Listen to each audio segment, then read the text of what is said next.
sekarang lagi jam 10 atau jam 11-an ya.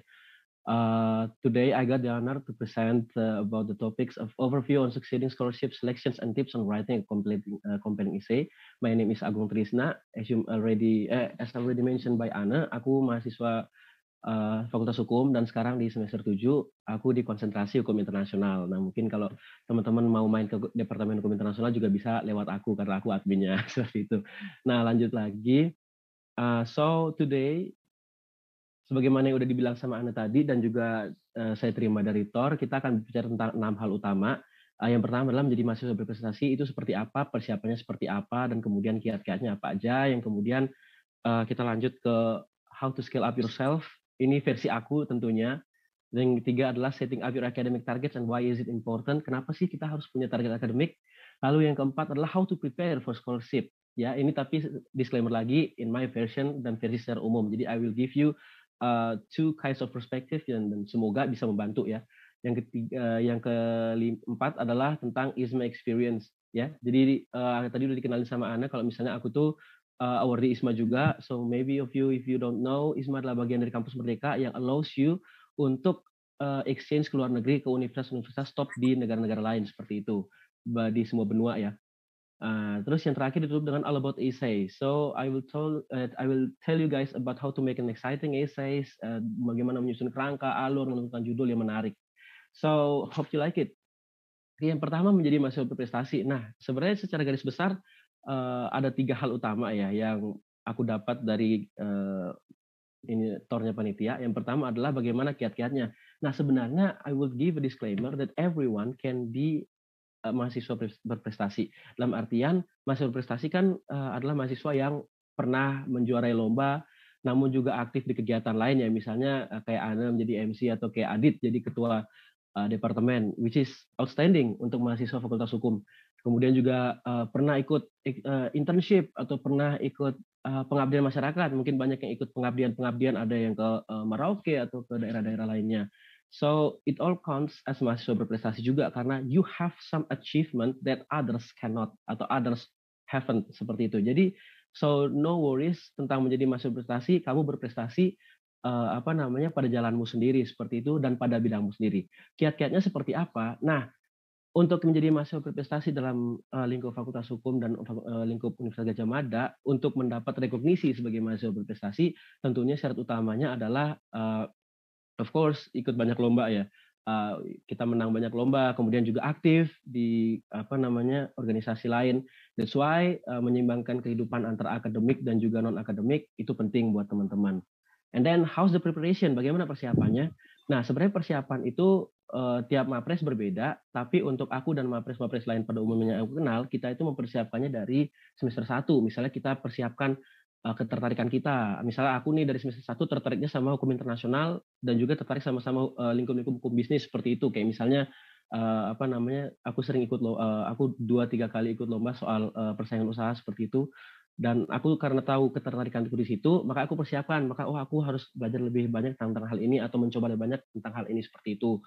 Nah, kemudian juga yang paling hal penting adalah IP ya. IPK walaupun banyak orang yang bilang IPK itu tidak seberapa penting, tapi on these occasions I will say IPK adalah salah satu bagian penting dalam menjadi mahasiswa berprestasi karena hampir semua mahasiswa Mapres UGM dari banyak seleksi dan juga Mapres fakultas lain itu secara garis besar semuanya di atas 3,5 IP-nya. Seperti jadi IPK itu penting untuk menjadi mahasiswa berprestasi. Kalau Anda teman-teman semua pengen jadi mahasiswa berprestasi di jalur Fakultas Hukum dan universitas seperti itu.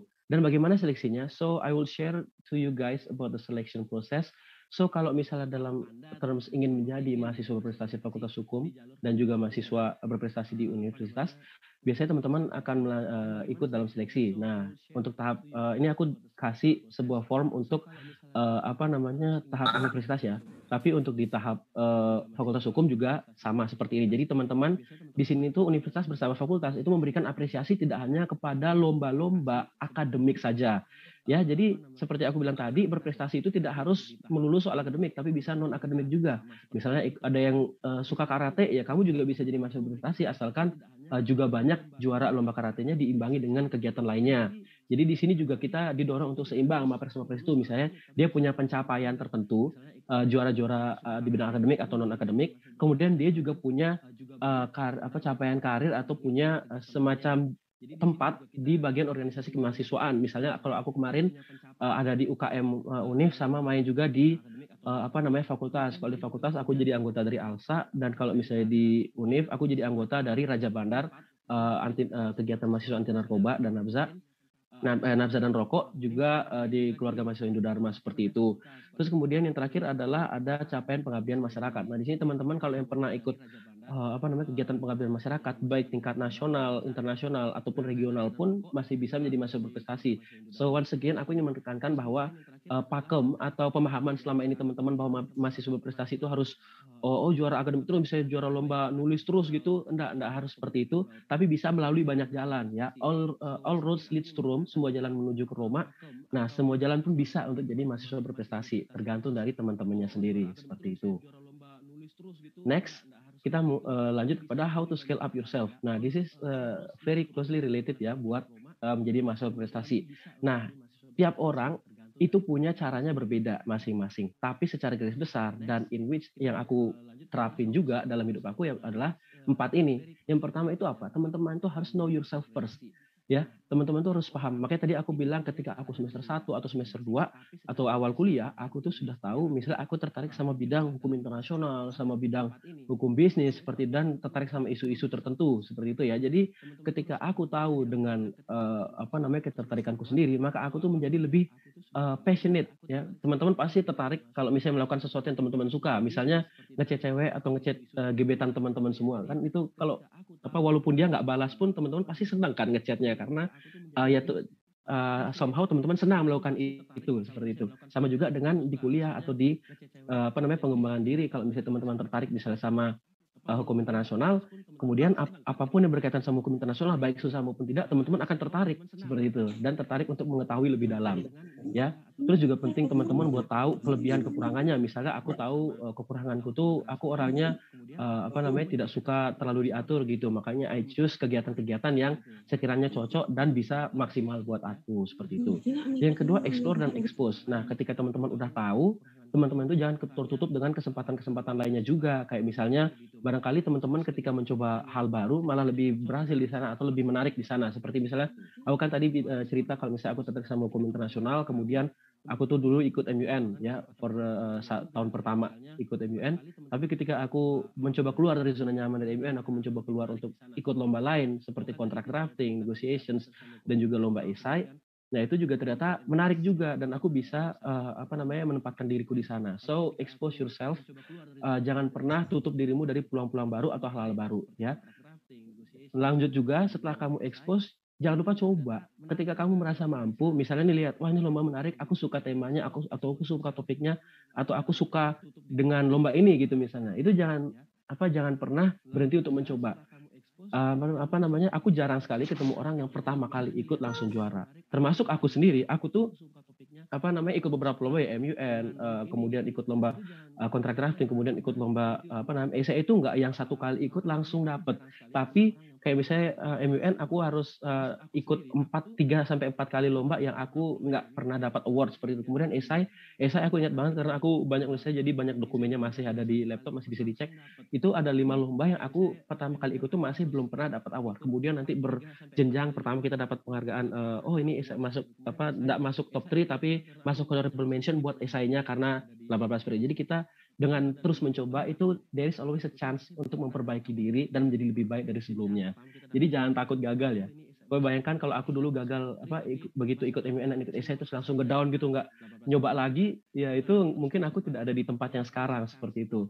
Dan yang terakhir adalah cari lingkungan yang mendukung. Dalam artian berteman itu harus luas-luasnya.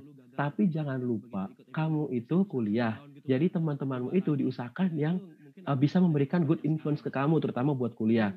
Teman-temanku, aku punya banyak teman dan tiap cluster, tiap grup pertemanan itu pasti punya budaya yang beda seperti itu. Tapi Untungnya teman-teman aku itu orangnya apa namanya suka untuk apa namanya walaupun kita agak chaos juga dalam artian suka apa kadang suka bolos atau kadang suka skip kelas juga which is kalian nggak boleh niru itu juga sama gitu walaupun kita orangnya masa bodoh atau chaos tapi tetap punya kepedulian mendalam soal academic life seperti itu kayak misalnya pengen mengemain diri, pengen lomba bareng, etc. seperti itu. Nah, setelah how to scale up yourself, you know bahwa apa meningkatkan kemampuan diri itu penting. Nah, berkaitan dengan hubungan lingkungan kuliah, setting up your academic target. Nah, ini nih banyak banget yang ditanya ke aku ketika aku ngisi webinar di tempat-tempat lain. Kak, emangnya penting untuk menerapkan target-target tertentu kalau misalnya di zaman kuliah? I will say yes, penting. Karena apa? Kalau bagi aku ada 3 main reason. Yang pertama adalah memotivasi saat kuliah. Selain pacar, selain gebetan, itu penting juga punya motivasi lain, motivasi ketiga. Karena ketika kalau misalnya pacar atau gebetan udah hilang, itu motivasi ketiga itu yang penting membuat kamu tetap semangat sekolah gitu, semangat kuliah lah istilahnya. Nah, seperti apa kalau aku tuh motivasi saat kuliahnya karena aku ingin apa namanya aku menargetkan bahwa di semester 4 semester 5 aku pengen magang. Terus aku target di semester 4 semester 5 itu 4 menuju 5 tuh aku pengen ikut banyak lomba. Terus kemudian aku target di apa namanya semester awal-awal itu pengen target IP bagus seperti itu. Di target ini bebas ya, teman-teman mau target seperti apa. Ya, yang penting disesuaikan dengan kemampuan teman-teman sendiri juga dan it's okay untuk menargetkan sebuah target yang sebenarnya beyond our reach gitu ya. Kalau kata Bung Karno, taruhlah target itu setinggi apa bintang kalau kamu jatuh setinggi langit kalau kamu jatuh itu masih di bintang-bintang jadinya nggak jauh-jauh amat dari target utamanya gitu misalnya target jadi juara satu tapi dapatnya juara dua itu kan masih mending ketimbang nggak dapat sama sekali yang kedua menjadi terstruktur. Nah karena aku udah target seperti itu memang target-target yang benar-benar rigid nggak ada ya istilahnya cuma target dalam diri bayangan wah aku harus begini jadi itu kayak semacam terpatri dalam hati dalam otak gitu ya bahwa wah aku harus begini begini begini di semester ini jadi kayak lebih terstruktur aja gitu kehidupan kuliahnya. Dan yang ketiga adalah membuka kesempatan baru. Nah, kalau misalnya teman-teman punya target akademik, misalnya aku yang seperti aku ceritain tadi, aku pengen ikut lomba sama pengen ikut apa namanya, pengen meningkatkan IP, menjaga IP di atas sekian-sekian lah. Nah, itu tuh sebenarnya membuka kesempatan baru. Ini kita apa nggak usah apa jauh-jauh deh kalau misalnya teman-teman mau lihat beasiswa deh. Biasanya beasiswa itu punya minimal IPK. Misalnya most of the beasiswa itu biasanya 2,75 sampai 3,5 rentangnya. Ada yang tapi ini subject matters ya, tergantung beasiswa yang teman-teman ingin raih. Jadi di sini menunjukkan bahwa target akademik untuk apa istilahnya mempertahankan IPK itu penting juga seperti itu. Kemudian target untuk ikut lomba juga membuka kesempatan baru. Ketika teman-teman daftar magang, pasti yang akan dilihat adalah yang paling berwarna kehidupan kuliahnya. Dalam artian bukan buat kasus atau masuk polisi karena maling atau segala macam, tapi karena dia apa namanya punya udah IPK-nya bagus, tapi berwarna juga gitu loh. Misalnya apa punya IPK bagus, tapi dia juga aktif di Dema, misalnya juga aktif di Alsa, kemudian juga apa ikut lomba gitu, walaupun cuma satu atau dua, tapi semakin banyak semakin baik sih biasanya seperti itu. Jadi untuk itu reason-reason yang dari aku ya. Dan yang lainnya ini penting juga. Aku udah dalam beberapa 2 tahun, 1 tahun terakhir, 1,5 tahun terakhir jadi asisten buat 2 dosen, which is very interesting karena aku nggak bakal bisa jadi asisten dosen kalau misalnya apa namanya tidak menerapkan targetku misalnya kayak pengen punya IP sekian ataupun expose myself to banyak pengalaman baru seperti itu. Jadi ya apa namanya teman-teman bisa terapkan target teman-teman sendiri terserah dan sesuai dengan impian atau tujuan teman-teman untuk ikut kuliah seperti itu. Nah, terus pada banyak yang nanya juga biasanya, terus gimana nargetinnya? Seperti aku bilang tadi, bebas kok buat teman-teman, tapi kalau aku boleh saran, utamakan IPK atau prestasi lainnya. Jadi targetnya itu ada bukti konkretnya seperti itu. Nah, misalnya teman-teman target ikut organisasi Dema. Nah, kalau bisa target itu apa namanya? Target untuk terus aktif di Dema, jangan cuma target cuma jadi anggota Dema terus hilang gitu. Nah itu kan menjalani sesuatu dengan setengah-setengah kan, nggak dapat juga hasilnya seperti itu. Jadi apa namanya kalau misalnya teman-teman target, oh aku harus ikut Dema, nah usahakan targetnya aku harus aktif di Dema misalnya sampai apa namanya semester sekian, misalnya aku perlu mencapai posisi ini, ataupun kalau misalnya tidak ingin memperoleh posisi tersebut, misalnya ikut di beberapa kegiatannya, misalnya kayak ikut 3 proker atau segala macam. Jadi it depends on yourself, ingin menerapkan target seperti apa. Target ini penting karena ketika kamu udah semester 3, 4, 5, 6, 7, 8, kamu akan menyadari bahwa semakin kamu memenuhi waktumu di semester awal, itu semakin banyak kesempatan yang terbuka. Aku nggak bohong ini. Aku dulu semester 1, semester 2 juga orangnya chaos kok. Maksudnya kelas juga uring-uringan, malas main gitu. Tapi untungnya masih bisa seimbang. Karena teman-temanku walaupun chaos masih masih orang-orang yang bertanggung jawab sama academic life-nya. Jadi aku juga ikut bertanggung jawab seperti itu.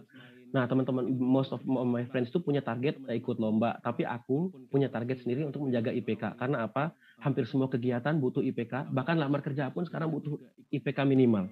Jadi try untuk menerapkan, kalau aku boleh saran, dan ini subject matters kembali, kalau bisa kalian membuat targetlah IPK yang baik. Nah, untuk mahasiswa baru maba 2021 dan 2020, sebisa mungkin di semester awal itu kalian punya IPK yang baik. Karena ketika di semester berikutnya teman-teman punya IPK yang sedikit turun, itu masih bisa terkontrol gitu. Ketika kamu punya IPK yang di semester 1, 2, 3, 4 itu sudah istilahnya masih terlalu di bawah, misalnya let's say angka tertentu gitu ya. Nah, ketika kalian di semester depan tidak bisa memperbaiki atau meningkatkan diri kalian, maka jatuhnya akan jauh banget seperti itu. Jadi kalau bisa target IPK setinggi-tingginya di semester-semester awal. Karena semakin semester pelajaran semakin susah sih, dan itu I guess everybody knows about that.